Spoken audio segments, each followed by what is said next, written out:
Hello बच्चों, so the question is statement 1, the heat absorb during the isothermal expansion of an ideal gas against vacuum is 0। Okay, तो देखते हैं कि isothermal process पर, in isothermal process जो heat होती है वो होती है delta U plus W.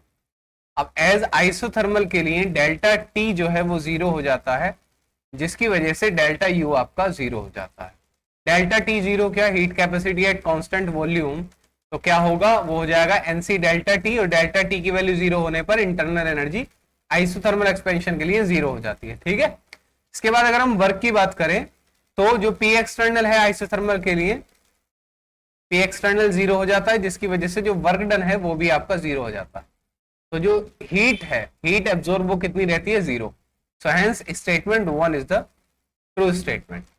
Second देखते हैं कि the volume occupied by the molecules of an ideal gas is 0। तो बिल्कुल सही बात है, according to the kinetic theory of gases, KTG ये कहती है कि जो आइडियल गैस है, आइडियल गैस का जो वॉल्यूम है, आइडियल गैस के मॉलिक्यूल का वॉल्यूम, मॉलिक्यूल का वॉल्यूम हम जो है नेग्लेक्ट करते हैं, उसको अपन लोग 0 मान लेते हैं, बट वो रियल गैस में हम लोग काउंट करते हैं जब हम वैन डर वाल इक्वेशन लगाते हैं।